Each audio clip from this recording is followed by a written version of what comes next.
Don, thank you so much for joining me to share your science and research and everything you found in the many decades that you have been an architect. What I love the most about your work is your appreciation for beauty. And it's something that I relate a lot to with architecture. It's what draws me.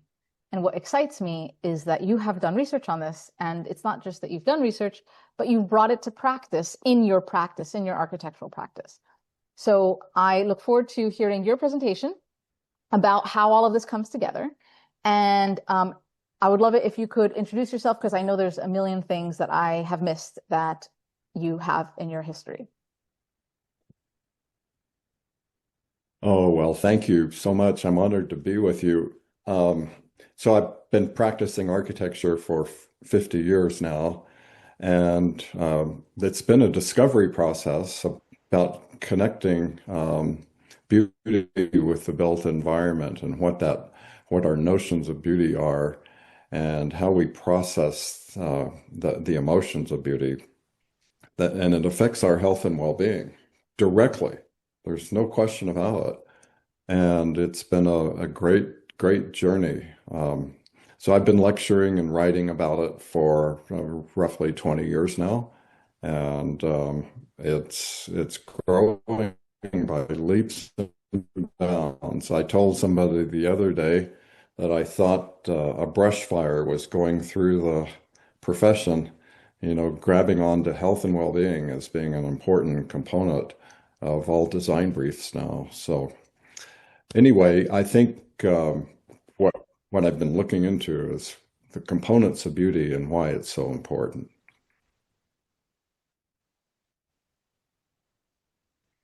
Well, I think I'm excited to hear, because I'm definitely part of this bushfire you talked about, because I'm so excited about it. And I'm glad to hear you say that this is now in design briefs. So I won't block you from continuing. Share away.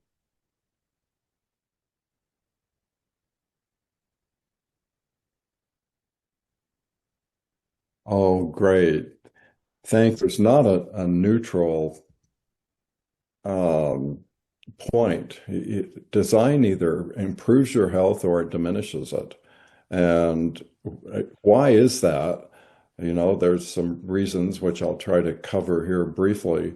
But the industry needs to be aware of this, that all the spaces that we construct, that we interact with, that we occupy, you create a biological response, and it's continuous.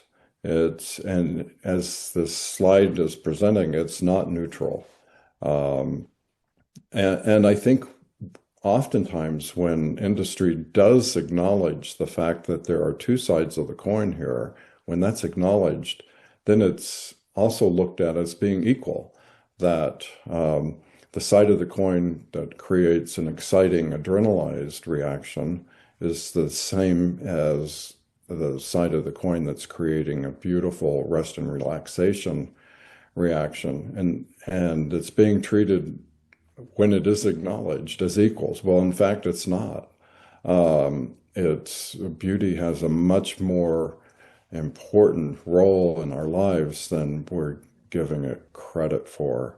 And I think it's incumbent on architects and designers to pay closer attention to this emerging information that's coming, frankly, out of the neuroscience community, but also biology and psychology are embracing it as well. Also, evolutionary history is actually an important component of it too. And it comes back to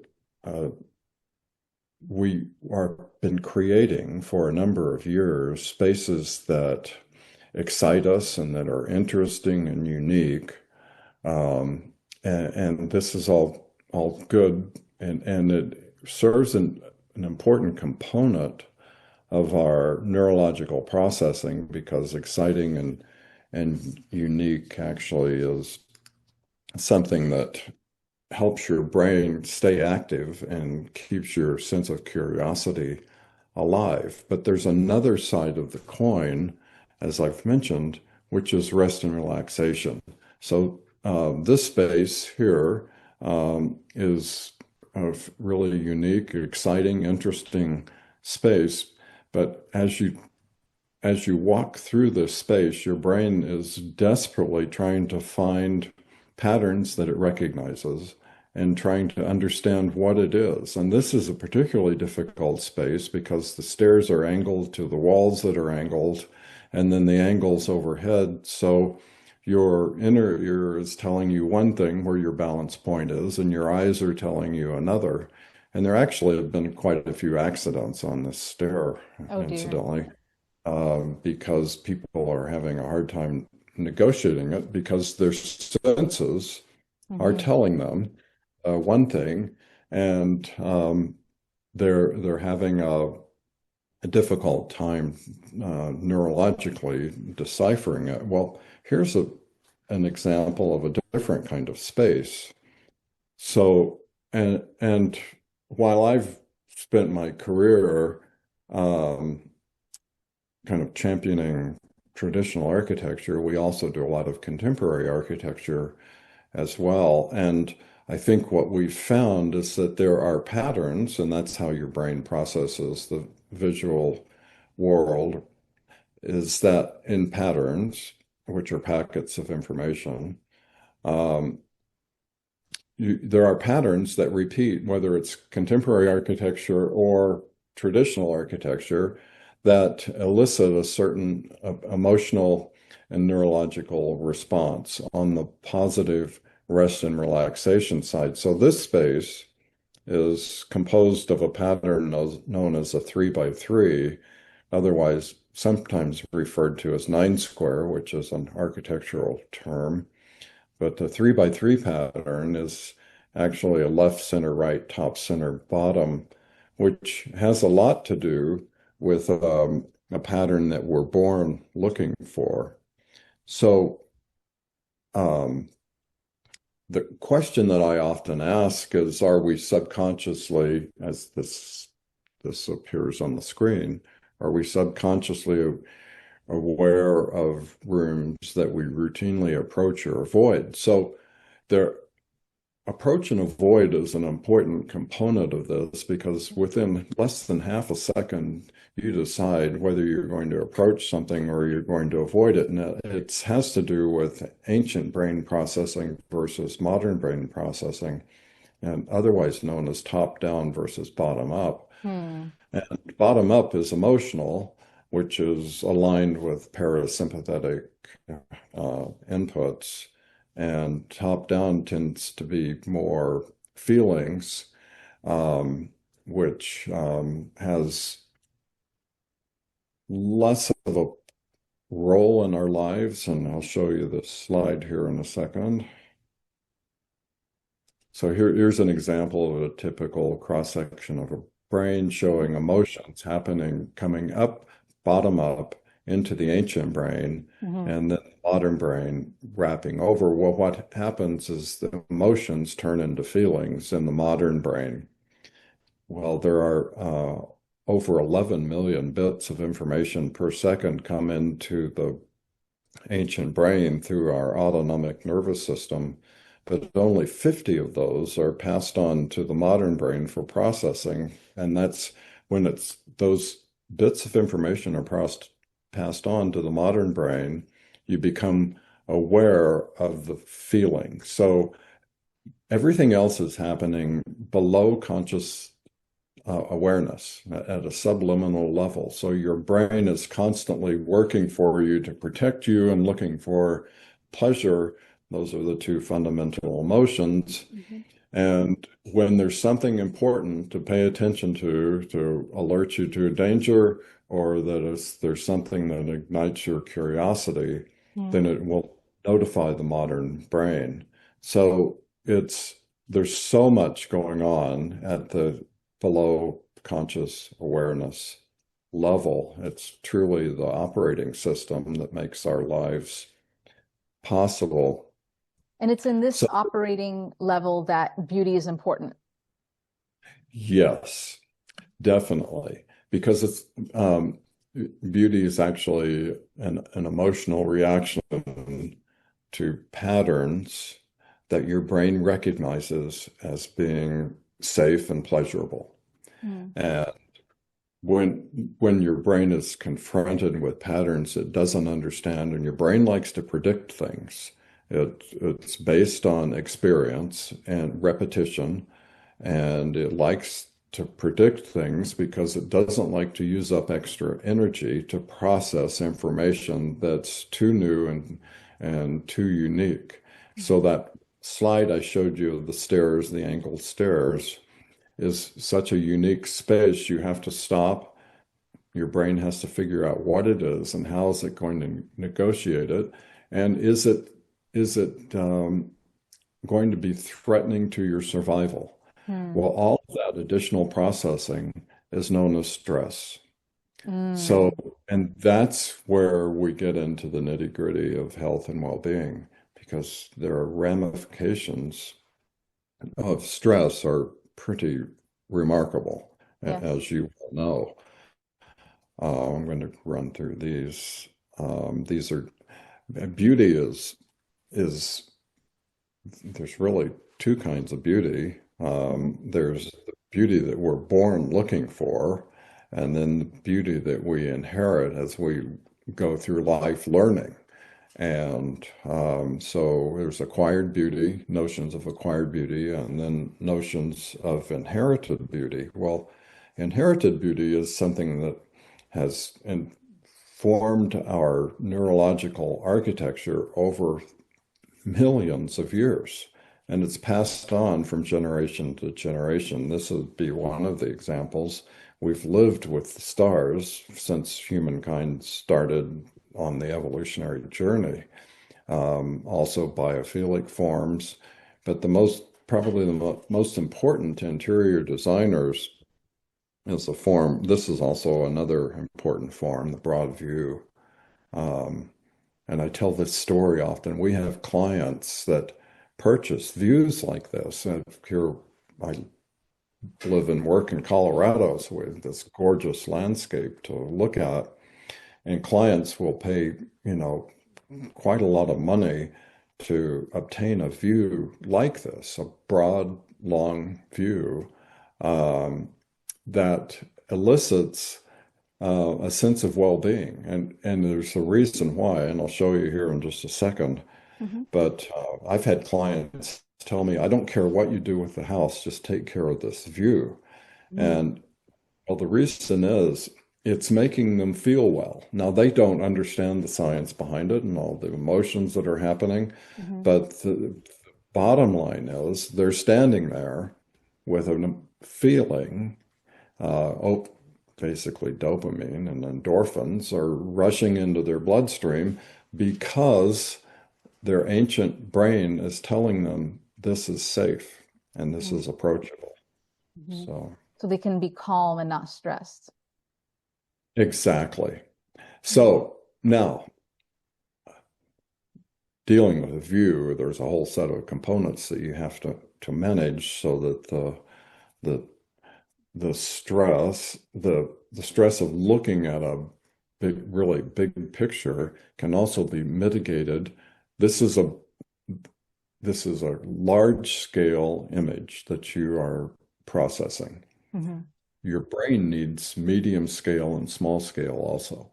It Mm-hmm. has to have large, medium, and small because your brain focuses on the distant and then it focuses in on the close in and on the Mm-hmm. medium and back to close in. It's constantly shifting its analysis of what it's looking at.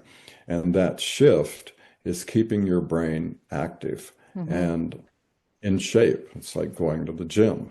Mm-hmm. So there are components as architects that we have to deal with of small scale, medium scale, and large scale, and particularly when you're building a house on a mountaintop and looking out for 100 miles distant, you need to provide the small scale as well. So that's something really important for interior designers is that this small scale component has to be complementary for what you're looking at. Mm-hmm. So And frequently our designers will use colors that are in the distance scene, Hmm. and maybe there's some patterns in the distance scene that they can repeat with artwork on the near scene. And when you have that coherence, that's self-referencing, it's known as fractals, and your brain understands that Hmm. clearly. And it's self-reinforcing rest and relaxation. So now, if you have a scene that's too disjointed, then your brain's going to get into the, oh, I don't quite understand this. There's something here that's making me feel not very comfortable. Hmm. Hmm. This is just a slide to kind of make clear the fact that we're processing 11 million bits of information per second. Only 50 of those are made uh, as a re become a feeling and Hmm. become aware of it. So an incredible realization that there's an entire world of neurological processing that's happening below our conscious awareness. Hmm. So I started off by talking about exciting and beautiful adrenalized spaces versus rest and relaxation. Well, that relates to the two fundamental emotions of our life, survival Hmm. and pleasure. And that here's where the rubber meets the road for architects and designers. Those emotions turn into approach or avoid reactions. Hmm. So, you, as designers, of course, what we're trying to create is a approach. So you're comfortable here, you see it, you want to be in here, you want to sit down, you want to be there. Um, you don't want to create the avoid reaction. And I mean, recently, my wife and I went to see a new building here in the Denver area, and we pulled up, and she looked at it and said, I have no intention of going in there. Now, that took less than 1 second for her to have that reaction. And, that is not where architects want to be. Now, Hmm. here's the difference. I was ready, willing, and able to go in the building. Why? Because I'm trained as an architect. So all the logic and the information that the building was projecting, I knew the backstory. Right. But so the emotion was being overridden. My modern brain was telling me, okay, it's all right. The story is this and this and this, and go ahead and Hmm. venture on. My wife doesn't know those stories. She's Hmm. not trained as an architect. She's an educator. And so she's the general public. Hmm. The general public doesn't know the architectural language. Hmm. So I think, one of the things that architects need and designers need to be aware of is that they're designing for a general public that doesn't understand pattern recognition and geometries Hmm. and it's a really we need to broaden our view to realize who we're working for and who's going to be occupying our buildings. Hmm. So um, this is a good example of a pattern that we evolved with that generates stress and adrenaline, which is lightning and jagged rocks and a storm, and that's a pattern to avoid. And then here's a pattern to approach, and we evolved with this too, flowers and food and water and a clear sky, Hmm. that this is a safe Hmm. image. Hmm. Well, those two images were part of our evolution before there was ever any built environment. I mean, we were living under trees and in caves. Hmm. So so I think, we pay particularly close attention to the the evolutionary history. And before there was a built environment, the theory is that there were three pattern types that we evolved with. ones, such as those biophilic patterns, which are also known as fractals. Mm-hmm. Uh, Two is curvatures and angles from the animal world, particularly the human body. So we're used to seeing the repetition of the profiles of our fingers, the Right. curvatures of our ear, the triangle between our eyes and our mouth. I mean, we this is just part of our visual architecture to be Mm-hmm. able to process these efficiently. And then the third pattern type, and this is where it's really interesting for architects, is the 3 by 3 pattern. And that's also known as the 9 square. Mm-hmm. And maybe fast forward here a little bit. This is an example of your brain switching between bottom up and top down processing, trying to figure out, is this really two faces or is it a flower vase? Mm-hmm. Uh, so that conflict, your brain's always going through when it's looking at something. There's this dialogue that happens between bottom up and top down. Mm. Generally, bottom up wins. So you might say, I don't feel like going there anymore. I don't know why.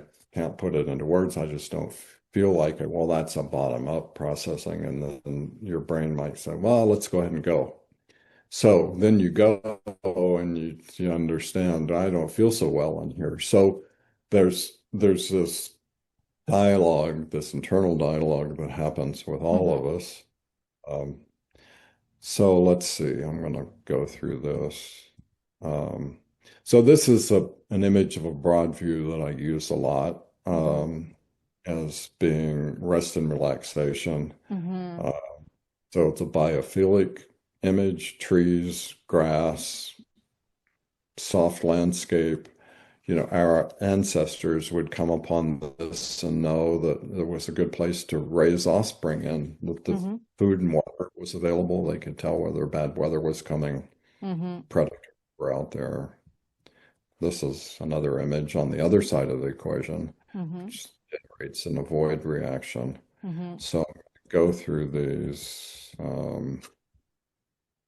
Oh, we can see that So again there. The pleasure, the approach, and the avoid in those pictures. yes. Well, let me go back to this. This is a really good example that I use. So normally a picnic basket in a meadow next to calm water in Mm-hmm. a biophilic kind of image is rest and relaxation. Right. The lightning has turned it into a void. Right. Uh, I think, you probably would run for the car if that lightning scene happened. Mm-hmm. So here's something that's really important for designers to know is that scientists theorize that the avoidance reaction is 5 to 7 times stronger than the approach reaction. Wow. And it's because your body is protecting you first.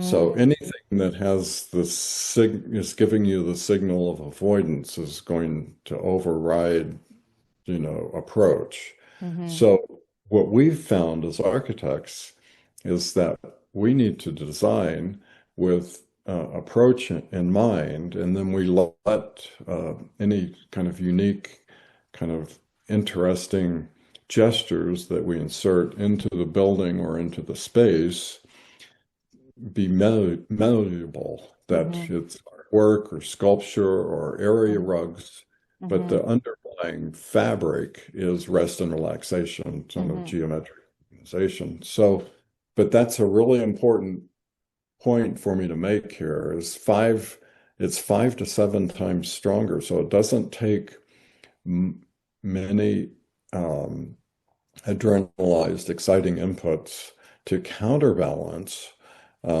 lot of rest and relaxation. Mm-hmm. And the importance that how these unique, interesting, quote, survival pattern overwhelms the rest and relaxation pleasure pattern.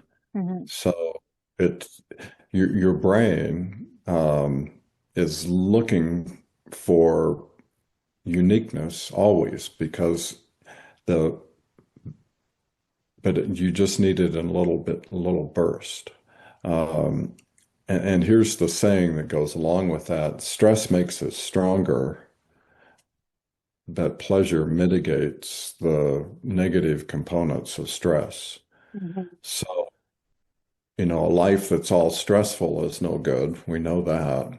Well, likewise, a life that's all pleasurable, while I like to try it someday, it's not good for us either. It's a balance Right. between and that balance is incredibly important for architects and designers, and it's known as homeostasis. Mm. And it's at homeostasis where well-being happens. And there's certainly lots of negative components to stress, and it leads to horrible health ramifications. There are also great things that happen with pleasure and rest and relaxation, which is lowering heart rate and blood pressure and improving your immune system and Hmm. Hmm. improving cell repair and with telomeres. And I mean, the list of benefits are remarkable. And so the rest and relaxation state is actually parasympathetic, autonomic nervous system response. Well, when we meditate, uh, that's the type of response you're looking to create as a parasympathetic state of mind. So a room or a space or a building Hmm. can create that same reaction. Um, and I think that's the important lesson here Hmm. for architects and interior designers is that you can create the same health benefits in the spaces you create if you pay attention to the balance between unique and exciting and rest and relaxation. Hmm. Rest and relaxation happens when you present patterns that the brain understands. Right. Oh, and once again, as I mentioned earlier, we're dealing with the general public. Now, if you're designing a house for another architect, then you might, be able to utilize patterns that, are unique in our neurological processing ability. And that's the critical thing is that architects and interior designers should be aware of is that that's where our role lies, is understanding who we're designing for and who's going to occupy the space. So if it's a house, it's pretty narrow. You Hmm. understand Hmm. who the client is and what their lifestyles designed for it. But if it's a public building, it's a whole different matter. Hmm. So if you're designing an office space that somebody's going to be working in for 8 or 10 hours a day, and you don't pay any attention to rest and relaxation inputs, then you've really done a horrible disservice for the occupants of the space. Hmm. So, and unfortunately, um, I think the profession has been more focused on sustainability and green build, and those are all important things. Hmm. But we have forgotten the importance of designing for an incredibly large portion of our neurological processing, Hmm. which is rest and relaxation. And it's important to mention that you can So still let's see have here. sustainability as well as building for people and their health. Absolutely, positively. One does not cancel out the other. I tell, you know, people during my lectures, beauty's free. I mean, it's a mindset that the designers has to use. Hmm. Doesn't cost more to use certain patterns. You just have to be aware of them. And if Hmm. you utilize them, you'll create a positive, rest and relaxation response. Hmm. So I'm going to fast forward here a little bit.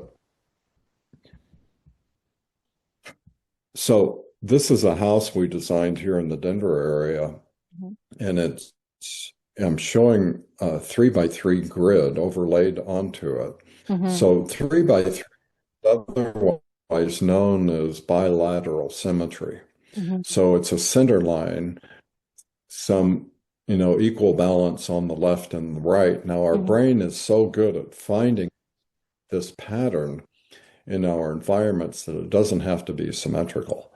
Um, but here's another important pattern that's embedded in this image.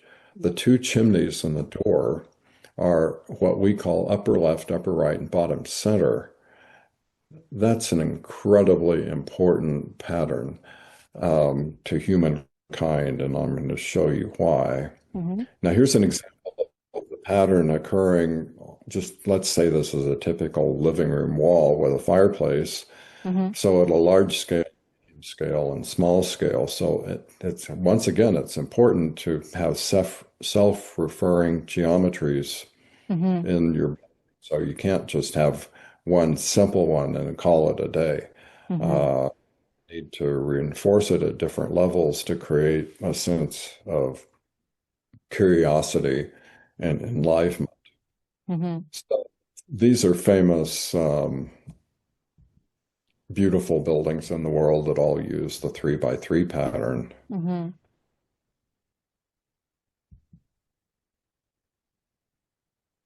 And artwork too. So Gustav Klimt used it, Botticelli, Michelangelo, Edward Mm-hmm. Hopper, Andrew Wyeth. They all used it. Um, Even Leonardo da Vinci. Mm-hmm. Um, so we're born looking for a pattern. The minute we open our eyes, we have to find a pattern, and it has to do with survival.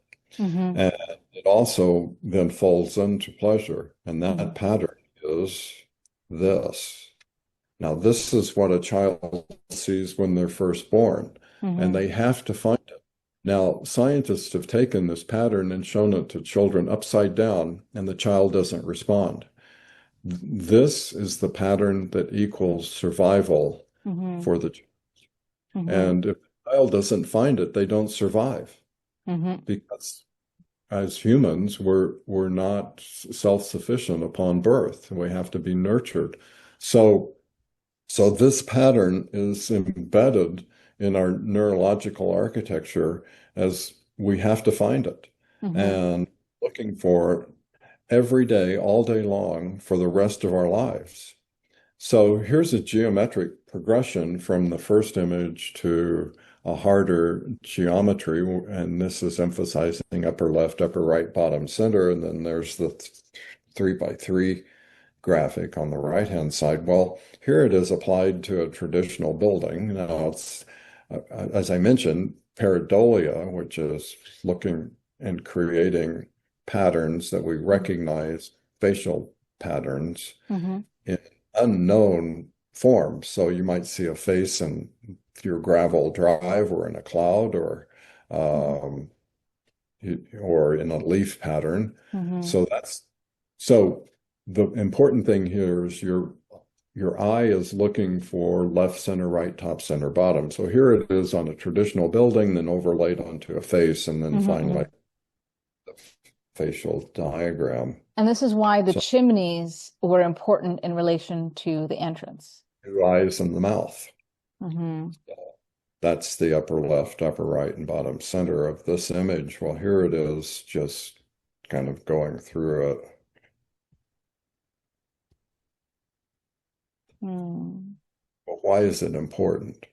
Well, as I mentioned, we have to find this face when we're born, and for months afterwards, we're engaged directly with the caregiver, generally, of course, the mother, um, when bonding happens. Well, what happens is that love and empathy and nurturing and protection, pleasure, all emanate from this bonding that occurs during being a newborn.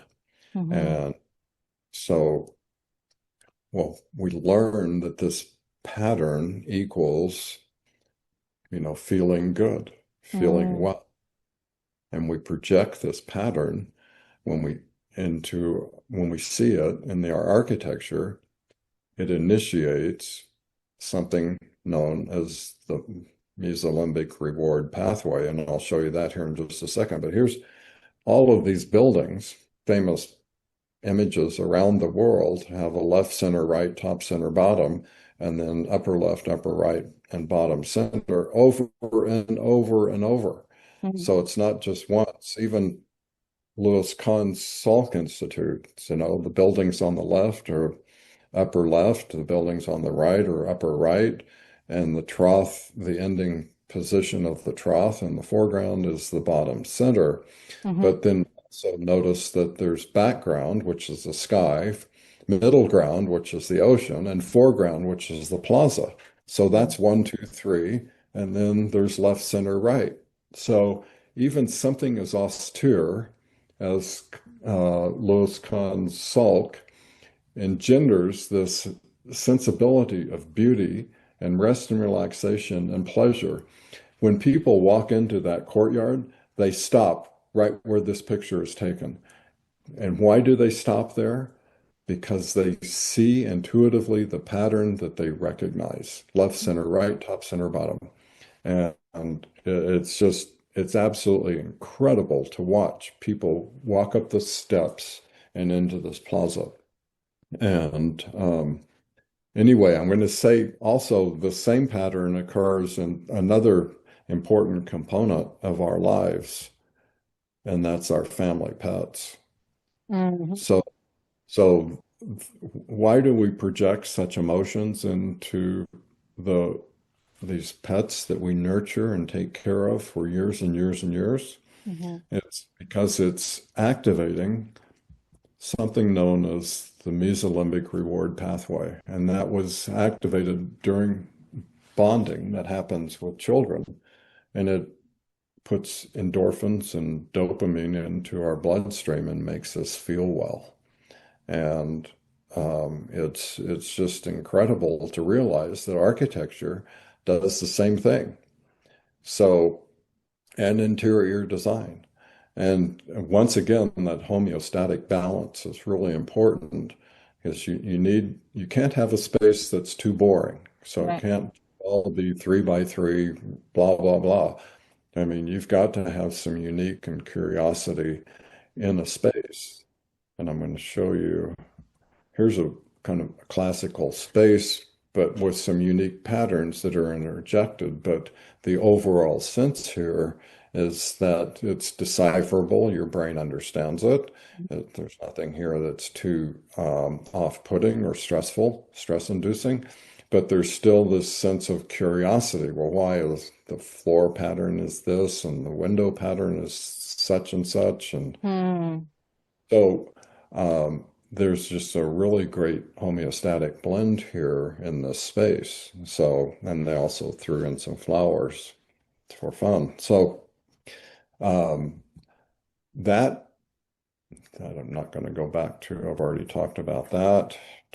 This space is actually uh, there's biophilic plants, water, upper left, upper right, and bottom center, Mhm. soft light. I mean, there's nothing in here that's creating really any stress. This is really completely kind of a meditative type space. This is from the National Art Gallery on the National Mall, right? It's actually the Frick Museum. Okay. So this is the courtyard space. So in New York.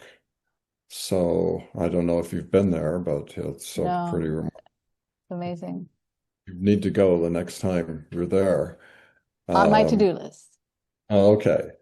All right. So, you know, I think, I've probably touched on all the high points here. Um, Well, it's I'd love to ask how you are bringing beauty into your home. well, so arch an arch opening is really an interesting concept. This negative space over our head is actually an archway. So you we understand that because we've lived with it for so many millions of years. So I've used arched openings as, they're important for the general passageway in the house. Not all the openings are arched, but the key ones are. And I've used bilateral symmetry. And I think here's an important point. You don't have to use the symmetrical wall on every wall. You have just in every room a moment of bilateral symmetry. So when somebody walks into the room and they look around and they see the symmetrical wall and they understand they're in a safe space, and the rest of it can be self-referring, but it doesn't have to be symmetrically composed. Mm-hmm. So moments of bilateral symmetry occurring randomly throughout the house reinforce your processing that you're in a safe space. Mm-hmm. So the kitchen has a real strong moment of bilateral symmetry, which incidentally, the range where you cook and the hood above and the cabinets on flanking the hood is actually a left, center, right, top, center, bottom composition. Mm-hmm. And then you go to the primary bedroom and let's say the main bed and the two lamps on either side and something at the footboard. Well, that's left, center, right, top, center, bottom. So it's if you just kind of keep subtly referring back to this, then you're continually telling the occupant, I'm in a safe space. Mm-hmm. I can relax. Mm-hmm. So, um, but then we have contemporary art and, some sculptures and things that interject, different patterns. So you keep the brain alive, processing these smaller scale images, which are counterbalanced by the larger scale, uh, understandable geometries. Mm-hmm. So that's how our house is composed, and people come over and they want to stay because they feel well when they're here. And we have a fountain, and there's big windows looking out to a lot of trees. So when you're in the room, you see biophilic Mm-hmm. patterns, so you know what's outside is safe. So it's all about creating rest and relaxation and utilizing patterns that humankind understands and can process successfully. I can see why So, people would be relaxed. Just hearing it sounds relaxing. So you had this yin yang, and it was the survival and pleasure. But then I yeah. saw in your presentation you were building on that, and you then got to a kind of neurological place. I think it was somewhere in your slides where you had more words that were coming down, and so it was adrenaline, I think maybe one of them, and I think it was like the last slide that had the yin yang had several words in it. Hold on, I'll get there. Sorry, No, it's a beautiful presentation. everybody, just be patient with me All right. here. This one. Yes. All right. So in the bold letters, there's sympathetic on the left, which is survival, and then parasympathetic on the right, which is rest and relaxation. Well, so the components of a sympathetic reaction or stimulation, avoidance. I've already talked about that. It's adrenaline. So adrenaline comes into your system to prepare you for survival. So Mm-hmm. all the muscles that you need to fight or run are activated because of adrenaline. Mm-hmm. And it's called sympathetic because all the bodily functions needed for survival are being activated. It's sympathetic to your plight that you're in, that I've got to do whatever's necessary to survive. Mm-hmm. And so, but it's also stress inducing, and then it's anxiety producing. So I mean, survival, when you're confronted with a situation that you've got to avoid immediately, is stressful and anxiety producing. Right. That stress is what we're getting at as architects and designers. We want to try to avoid that as much as we can in our buildings. Well, then let's flip this over here on the diagram, parasympathetic, which is rest and relaxation. That's approach. Um, Endorphins, feel-good hormones. It's also mindfulness, activating multiple lobes in the brain when Mm. insights happen. This is rest and relaxation, meditation, it's pleasure. So, so both of these are important to us. As I mentioned, stress makes us stronger because it keeps us active and are alive. But pleasure mitigates the negative components of stress. Hmm. So the two have to be present in our life. And I think, unfortunately, architecture has, for the most part, focused on the left-hand side of the diagram for way too many years. And we're starting to have a stronger understanding because of neuroscience and biology and psychology Hmm. of importance of rest and relaxation and beauty, which is um, a, a reaction to, a rest and relaxation pattern. So I do have a slide regarding beauty that I could talk about. Sure. Um, And I think that that would be a perfect place to end this presentation. Let's see it. okay, so let's fast forward here. It also Start. makes me think about how with human performance and like longevity, they're talking about, sleep and making sure your bedroom's correct for sleep and you have the like blackout curtains and the right sheets and all of that. But hearing you talk, it makes me think about how it's not just about having all of those things for circadian health and whatnot, but it's also about the design itself of the room, not just the performance sheets or the blackout curtains. Let's say you have a really good night's sleep, right? Hmm. Wake up to a room that's your brain still doesn't understand the geometry. The windows are offset. There's things about it that feel aggressive and Hmm. um, so you've just offset the positive components because you've automatically initially put your body into a sympathetic response mode.